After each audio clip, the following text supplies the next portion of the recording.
Halo anak-anak kelas 6, ya kembali lagi kita akan belajar agama bersama dengan Ibu Ayunda. Pada pertemuan kali ini kita akan membahas satu topik yang begitu unik ya, luar biasa menarik, yaitu tentang Stefanus. Di mana Stefanus ya sudah mati secara martir ya dengan dilempar batu, dan setelah Stefanus mati ada satu peristiwa besar, ada satu gerakan besar yang terjadi di jemaat Yerusalem. Nah, Ibu Ayunda kasih judul topiknya yaitu mati satu tumbuh seribu. Apa sih yang mati dan apa yang tumbuh, begitu ya. Jadi kita mau bersama-sama menjelaskan setiap isi dari satu ayat yang akan Ibu Ayunda berikan nanti.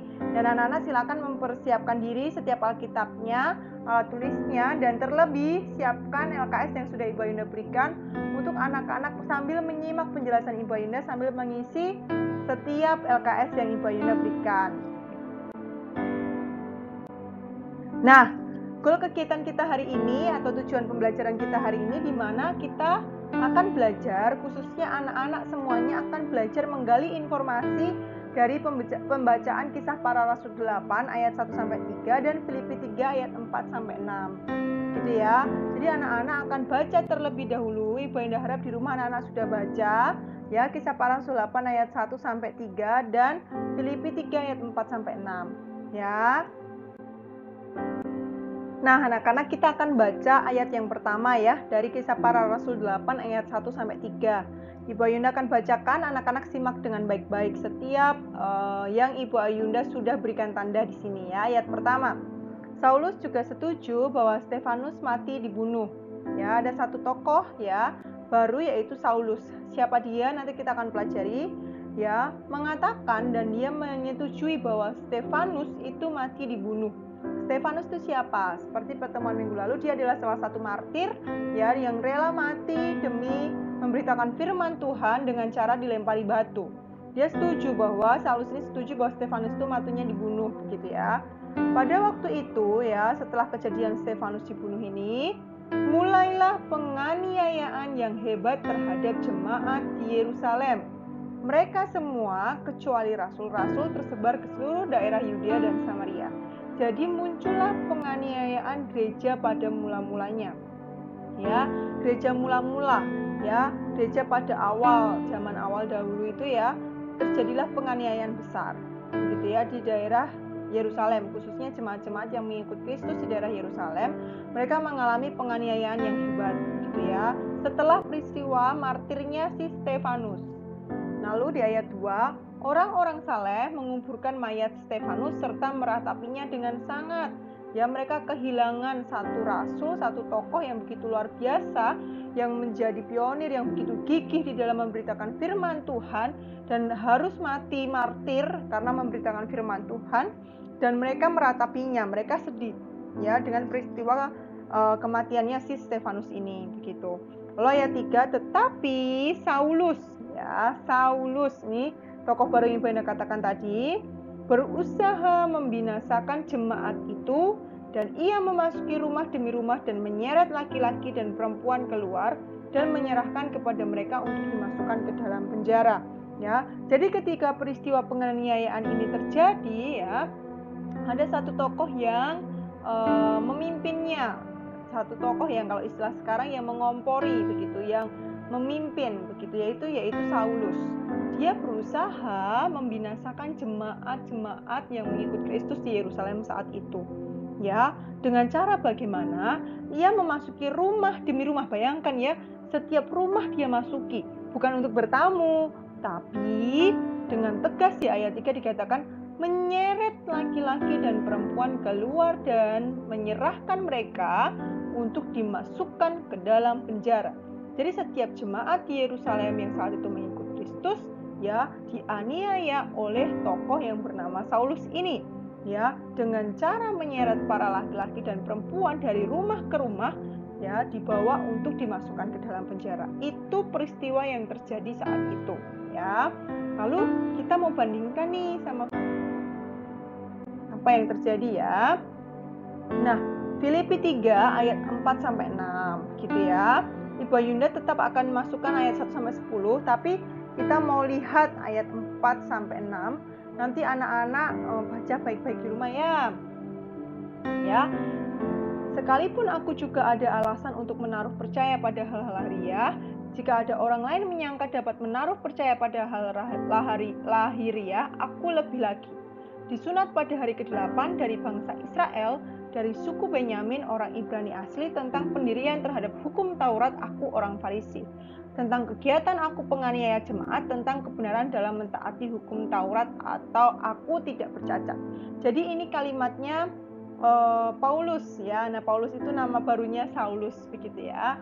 Saulus ketika dia menganiaya di hidup lamanya dia bernama Saulus begitu ya. Dia menganiaya orang-orang di jemaat di Yerusalem gitu ya. Tapi ya di Filipi 3 ayat 4 sampai 6 ini Paulus sudah bertobat, dia memberitakan firman Tuhan dan dia mengatakan siapa dia di ayat 4 sampai 6 ini ya. Dia seperti apa di ayat 4 sampai 6 dan ini akan kita bahas di pertemuan-pertemuan selanjutnya.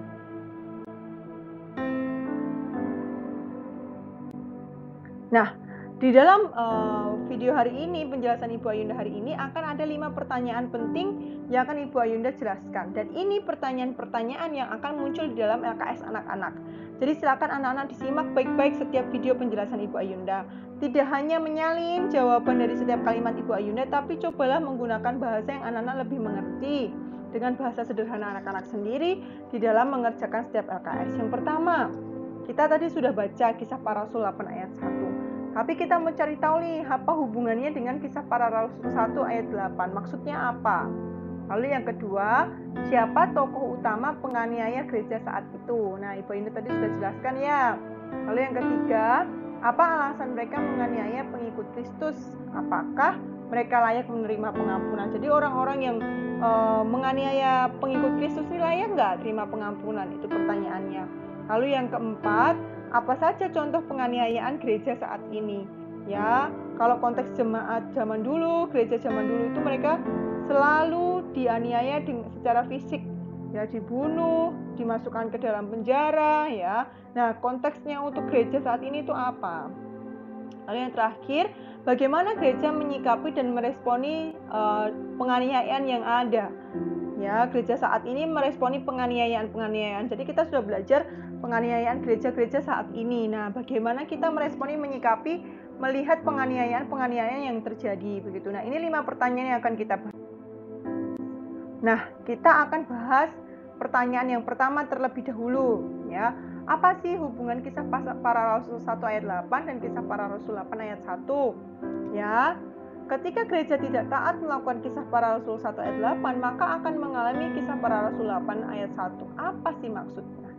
Nah, kita baca dulu ya Kisah Para Rasul 1 ayat 8. Tetapi kamu akan menerima kuasa kalau Roh Kudus turun ke atas kamu, dan kamu akan menjadi saksiku di Yerusalem. Nah, ini panggilan yang Tuhan berikan.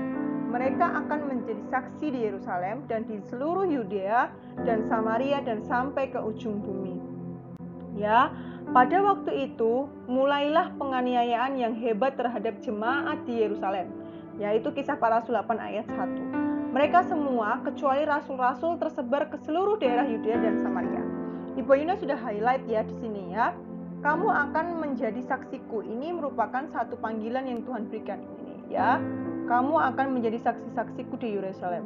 Saat itu Tuhan memberikan perintah kepada para rasul bahwa mereka akan menjadi saksinya Tuhan. Ya, tapi di saat yang sama ya, setelah kejadian Stefanus muncul sebuah penganiayaan yang hebat terhadap jemaat di Yerusalem. Kecuali terjadi oleh para rasul ya, tersebar ke seluruh daerah Yudea dan Samaria. Gitu ya. Jadi ketika orang-orang ini menerima panggilan menjadi saksi dan mereka menjalankan tugas mereka sebagai saksi, yaitu para rasul ini, mereka akan terhindar dari yang namanya penganiayaan yang hebat ini di Yerusalem. Kenapa? Karena mereka ketika mereka menjadi saksi, mereka akan dilempar keluar dari Yerusalem. Akhirnya mereka menginjili atau memberitakan firman Tuhan itu keluar ya ke seluruh daerah Yudea dan Samaria gitu ya. Ketika kita tidak taat menjadi saksi, kita siap menerima penganiayaan gitu ya. Penganiayaan seperti apa? Nah, itu yang perlu kita pertanggungjawabkan nanti gitu ya.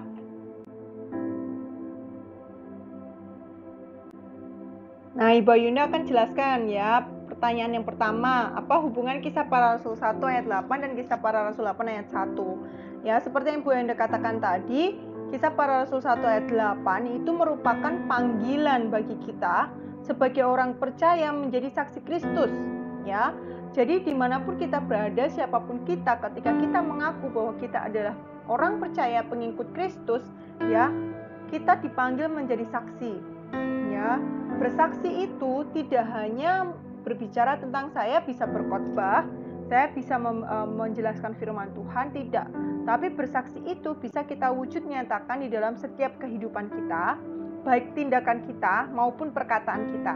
Ketika sikap anak-anak menyenangkan hati Tuhan, menunjukkan ketaatan, ya, takut akan Tuhan dalam setiap kehidupan sehari-hari, dan hidup anak-anak itu menjadi berkat bagi lingkungan sekitar anak-anak, dan orang-orang di sekitar anak-anak menikmati keberadaan anak-anak, dalam tanda kutip, ya, merasa terberkati dengan keberadaan anak-anak. Ketika melihat, ketika Ibu Ayunda melihat si A, begitu ya, Ibu Ayunda melihat bahwa anak ini takut Tuhan, itu kamu sudah menjadi saksi, karena kamu sudah mencerminkan kemuliaan Tuhan dalam setiap kehidupanmu.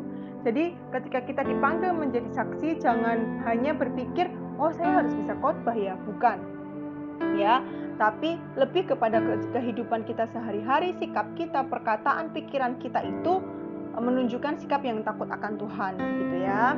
Lalu oleh sebab itu, karena kita dipanggil, ya, menjadi saksi, tidak ada alasan untuk kita tidak bersaksi bagi Kristus.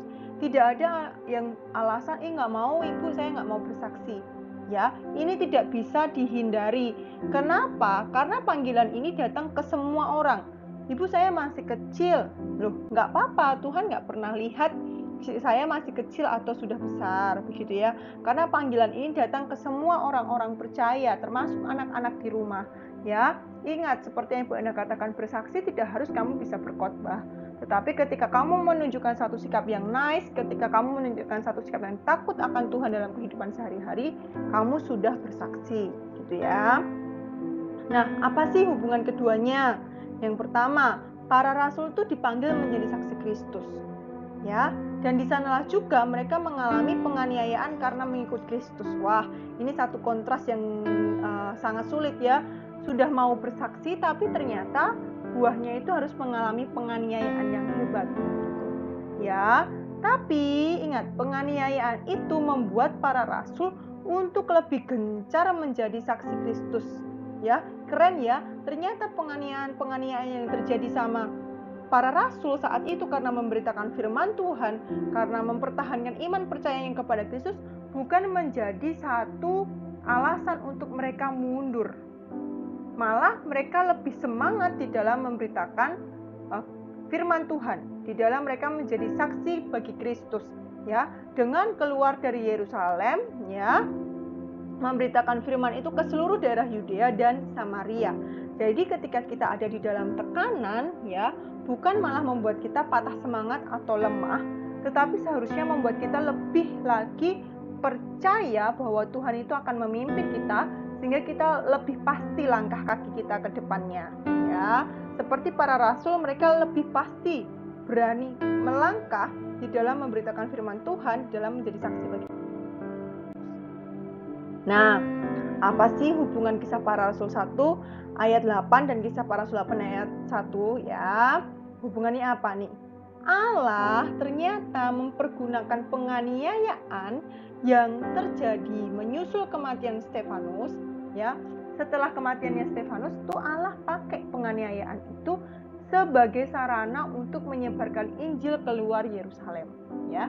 Ternyata dalam kondisi yang tidak baik sekalipun, kondisi yang sangat sulit, bahkan nyawa menjadi taruhannya, Tuhan punya rencana dan Tuhan bisa pakai kondisi yang sulit itu. Dalam konteks zaman itu adalah penganiayaan yang terjadi kepada jemaat Yerusalem, dan ternyata Tuhan pakai itu untuk membuat mereka semakin semangat di dalam menyebarkan Injil keluar Yerusalem. Artinya para rasul itu bergerak menjadi saksi Kristus. Semakin mereka ditekan, semakin gereja mula-mula ditekan, semakin mereka dianiaya, semakin semangat pula, ya, dalam mereka menjadi saksi bagi Kristus, gitu ya. Luar biasa sekali perjuangan mereka di dalam memberitakan. Nah, lalu yang kedua, siapa tokoh utama penganiaya gereja saat itu? Ya, coba anak-anak tahu tidak? Tadi sudah disebutkan tuh. Kalau tahu coba kasih tahu Ibu Ayunda nanti waktu kita Zoom meeting ya. Oke, ya, tokohnya betul, itu Saulus, begitu ya. Jadi tokoh yang menganiaya gereja saat itu, yang menjadi tokoh pertama ya, yang menganiaya, betul-betul menganiaya secara habis-habisan jemaat Yerusalem saat itu, yaitu Saulus. Orang yang berusaha membinasakan jemaat Kristus, ya. Tapi kita akan bahas lebih detail lagi tentang Saulus. Hari ini Bu Ayunda cuma kasih pengantar saja tentang Saulus. Siapa Saulus itu? Dia orang yang berusaha membinasakan jemaat Kristus, ya. Dan dengan cara bagaimana? Seperti Bu Ayunda jelaskan tadi ya, ia masuk ke rumah-rumah demi menyeret ya laki-laki dan perempuan keluar dan menyerahkan mereka ke dalam penjara.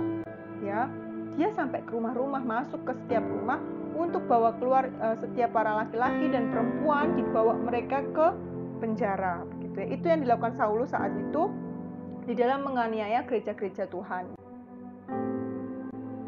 Nah, yang ketiga, apa alasan mereka menganiaya pengikut Kristus? Kira-kira apa sih alasan mereka? Ya, kenapa sih sampai mereka itu harus melakukan penganiayaan bagi jemaat-jemaat di Yerusalem, gereja mula-mula saat itu? Begitu. Yang pertama, karena jumlah pengikut Kristus itu semakin banyak. Ini menjadi momok atau hal yang ditakuti oleh orang-orang Yahudi saat itu, ya. Jangan sampai ya orang-orang yang mengikut Kristus itu lebih banyak lagi ya daripada bangsa mereka, kaum mereka. Ya, kenapa sih mereka takut? Karena semakin banyak orang yang akan percaya kepada Yesus dan mereka adalah orang yang membenci Yesus. Kenapa mereka sampai membenci Yesus Kristus? Karena mereka, orang-orang Yahudi ini menolak kebenaran bahwa Yesus Kristus adalah Allah. Ya, bagi mereka Allah yang mereka harapkan, Mesias yang mereka tunggu-tunggu adalah seorang raja besar, bukan seperti Kristus yang lahir di dalam kandang domba. Jadi mereka merasa Yesus itu bukan Allah. Mereka membenci Yesus karena Allah yang mereka harapkan, Mesias atau juru selamat yang mereka harapkan adalah raja yang memimpin Israel yang bisa membebaskan mereka. Begitu. Padahal jelas bahwa Kristus adalah Allah, begitu ya. Nah, anak-anak kita mau baca di dalam Matius pasal 26 ya, ayat 57 sampai 68 ya. Tapi Ibu Ayunda tidak akan baca semua. Ibu Ayunda akan baca ayat 63 dan ayat 64 begitu ya. Saat ini peristiwa di mana Yesus sedang di hadapan mahkamah agama, begitu ya. Tetapi Yesus tetap diam. Lalu kata imam besar itu kepadanya, ya. Karena saat itu Yesus dituduh ya sebagai saksi-saksi ini dituduh sebagai seorang yang merubuhkan bait Allah ya, yang akan membangunnya selama 3 hari dan lain sebagainya. Dia dituduh bahwa dia itu melecehkan begitu ya tentang setiap hal yang ada di dalam Taurat begitu ya. Demi Allah yang hidup, katakanlah kepada kami, apakah engkau Mesias anak Allah atau tidak? Jadi dipertanyakanlah apakah Yesus itu Mesias anak Allah atau bukan. Yesus jawab di ayat 64. Engkau telah mengatakannya. Berarti Yesus memang betul bahwa dia adalah Mesias anak Allah. Ya. Akan tetapi aku berkata kepadamu, mulai sekarang kamu akan melihat Anak Manusia duduk di sebelah kanan yang Maha Kuasa dan datang di atas awan-awan di langit. Ya, Yesus menegaskan kembali siapa dia. Memang betul dia adalah anak Allah, Mesias itu.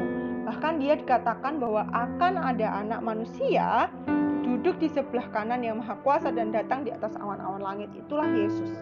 Ya, jadi ini satu kebenaran yang tidak bisa ditolak, tapi mereka berusaha untuk menolak karena itu tadi bayangan Mesias bagi mereka adalah seorang raja besar, ya, bukan seperti Yesus Kristus. Lalu dari sikap-sikap mereka ketika mereka menganiaya setiap jemaat-jemaat Yerusalem, apakah mereka layak menerima pengampunan? Itu pertanyaan kita. Kalau ada orang yang jahat sama kita, ada orang yang nakal sama kita, ada orang-orang yang menyakiti kita atau menyedihkan, membuat kita sedih, begitu ya. Apakah Tuhan itu mau mengampuni mereka? Ya, jawabannya jelas bahwa Tuhan akan memberikan pengampunan kepada orang-orang yang percaya dan menerima Kristus. Ini hal yang harus Ibu Ayunda garis bawahi ya, kepada orang-orang yang percaya dan menerima Kristus sebagai Tuhan dan Juru Selamat baginya. Bagi siapapun yang mau menerima dan percaya kepada Kristus, dia akan diampuni. Ya, kita bersyukur kita menjadi bagian dari orang-orang percaya yang menerima Kristus. Kita ya terkungkung dengan dosa, tapi karena karya anugerah Kristus ya di dalam keselamatannya, Tuhan Yesus mengampuni setiap dosa kita. Jadi kita harusnya sangat bersyukur dengan pengampunan yang Tuhan berikan. Ya, jadi mereka pun juga Tuhan ampuni dengan catatan adalah orang-orang yang percaya dan menerima Kristus. Bagi mereka yang percaya dan menerima Kristus sebagai Tuhan dan Juru Selamat baginya, maka ia akan beroleh pengampunan. Jadi anak-anak, tetaplah percaya dan jaga hatimu untuk Kristus tetap tinggal di dalam hatimu. Jangan pernah lupakan Tuhan, jangan pernah tinggalkan Tuhan. Karena Tuhan sudah berikan anugerah pengampunan bagi kita semua, yang sebenarnya kita tidak layak untuk menerima pengampunan. Ya, ingat, upah dosa adalah maut.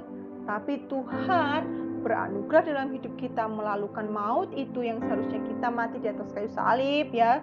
Seperti Kristus itu, karena upah dosa adalah maut, tapi Tuhan yang menggantikan posisi kita. Bersyukur ya. Lalu, apa saja contoh penganiayaan gereja saat ini? Ya, yang pertama, sekarang itu banyak ya, mungkin tidak di Kupang, tapi di bagian-bagian tertentu, daerah-daerah tertentu itu ada kejadian seperti ini. Yang pertama, larangan untuk beribadah pada beberapa daerah atau izin membangun gereja itu susah. Ya, jadi bersyukur ya anak-anak, di sini di mana-mana Ibu Ayunda lihat gereja, bahkan jarak berapa ratus meter sudah ada gereja. Gitu ya. Tapi di daerah-daerah tertentu untuk bisa beribadah, bahkan untuk membangun gereja itu satu hal yang sulit. Itu merupakan bentuk penganiayaan zaman sekarang. Lalu yang kedua, dikucilkan karena iman percaya kita kepada Kristus. Kadang ya, kalau Ibu Ayunda dulu ya, Ibu Ayunda tidak tinggal di lingkungan yang mayoritas Kristen ya, tapi dari teman-teman kita yang lain berbeda agama gitu ya. Nah, saat-saat itu ada momen-momen di mana ketika Ibu Ayunda berbeda dari mereka, ya, hubungan kita ya, relasi kita dengan sesama kita, lingkungan sekitar itu kurang baik, kita dikucilkan ya, seperti itu. Nah, pertanyaan terakhir, bagaimana sih gereja menyikapi dan meresponi penganiayaan? Kita mau baca di dalam 1 Petrus 3 ayat 14-18 dan 1 Petrus 4 ayat ya. Nah, ini 1 Petrus 3 ayat 14-18. Tetapi sekalipun kamu harus menderita juga karena kebenaran, kamu akan berbahagia. Sebab itu janganlah kamu takuti apa yang mereka takuti dan janganlah gentar. Tetapi kuduskanlah Kristus di dalam hatimu sebagai Tuhan. Dan siap sedialah pada segala waktu untuk memberi pertanggungan jawab kepada tiap-tiap yang meminta pertanggungan jawab dari kamu tentang pengharapan yang ada padamu. Tetapi haruslah dengan lemah lembut dan hormat, dan dengan hati nurani yang murni, supaya mereka yang memfitnah kamu karena hidupmu yang saleh dalam Kristus menjadi malu karena fitnahan mereka itu. Sebab lebih baik menderita karena berbuat baik jika hal itu dikehendaki Allah daripada menderita karena berbuat jahat. Sebab juga Kristus telah mati sekali untuk segala dosa kita, Ia yang benar untuk orang-orang yang tidak benar, supaya Ia membawa kita kepada Allah. Ia yang telah dibunuh dalam keadaannya sebagai manusia, tetapi yang telah dibangkitkan menurut roh. Coba anak-anak simak yang Ibu Ayunda highlight dan jawab pertanyaan Ibu Ayunda, bagaimana sikap kita, respon kita ketika kita ada di dalam penganiayaan. Nah, 1 Petrus 4 ayat 19 ya. Karena itu baiklah juga mereka yang harus menderita karena kehendak Allah, menyerahkan jiwanya dengan selalu berbuat baik kepada Pencipta yang setia. Jadi Ibu Ayunda bisa simpulkan. So, sikap kita itu harus bagaimana, respon kita bagaimana. Yang pertama, tidak perlu membalas. Ketika ada yang jahat sama kita, ketika ada yang menganiaya gereja-gereja saat ini, tidak perlu membahas. Ini identitas kita sebagai anak-anak Tuhan. Tuhan nggak pernah perintahkan untuk balas kejahatan dengan kejahatan. Tapi ketika kejahatan itu datang, balaslah dengan kebaikan. Ketika kita ditampar pipi kiri, berikanlah pipi kananmu. Itulah maksud Tuhan. Tidak perlu membalas dengan setiap hal apa yang terjadi, penganiayaan yang terjadi. Lalu tetap kasihi mereka dengan lemah lembut. Ini gampang-gampang susah ya. Ketika lihat orang sudah jahat sama kita, ternyata Tuhan bilangnya tetap kasihi dengan lemah lembut. Lalu yang ketiga, selalu berbuat baiklah sama mereka. Yang terakhir, ini paling penting, meskipun banyak hal yang terjadi itu menyakitkan, membuat kita sedih, tetap taat dan percaya bahwa Kristus punya rancangan yang terbaik. Meskipun lewat kondisi yang sulit, lewat penganiayaan, tapi tetap taat dan percaya bahwa Kristus punya rancangan. Nah, hal-hal penting apa yang bisa Ibu Ayunda bagikan? Yang pertama, anak-anak, meskipun anak-anak masih kecil yang Ibu Ayunda sudah jelaskan tadi, jadilah saksi bagi Kristus di tengah komunitasmu. Tunjukkan dari sikap hidupmu, dari perkataanmu, ya, khususnya di lingkungan keluargamu. Ya, jangan takut untuk jadi saksi, jangan takut untuk berbeda. Berbeda dalam arti apa? Berbeda di dalam Kristus, menjadi anak yang takut akan Tuhan. Lalu, tetaplah taat dan percaya akan rancangan Tuhan, karena semuanya Tuhan buat untuk tujuan yang baik meskipun harus melewati masa sulit. Tetaplah bersyukur dan antusias menyambut setiap kesempatan untuk beribadah dan mendengarkan firman Tuhan. Jangan pernah tinggalkan Kristus dalam hidup kita. Setialah. Ya, ini pesan Ibu Ayunda. Nanti anak-anak akan mendapatkan banyak lagi. Jangan cuma tulis copy paste ya dari hal-hal penting Ibu Ayunda, tapi coba anak-anak renungkan, refleksikan dari cerita. Nah, ada satu tugas mandiri, baca soal yang diberikan dengan seksama. Ibu Ayunda sudah lampirkan di Google Classroom. Tidak perlu dikumpulkan, tapi isikan jawabannya sebelum kita Zoom meeting. Karena saat Zoom meeting kita membahas ya. Oke, anak-anak jangan skip video Ibu Ayunda. Lihat dari awal sampai akhir karena ada banyak materi yang harus anak-anak dengarkan dan itu berkaitan dengan tugas mandiri yang Ibu Ayunda berikan. Oke anak-anak, sampai jumpa di Zoom meeting nanti pukul 10.30. Silakan join tepat waktu ya, karena kita tidak formatif, jadi kita 10.30 ya. Kita akan join, lalu anak-anak akan bersama-sama kita akan membahas setiap jawaban anak-anak ya. Oke, sampai jumpa di dalam Zoom meeting bersama Ibu Ayunda. Silakan mengerjakan tugas mandiri kalian dengan baik. Tuhan Yesus memberkati.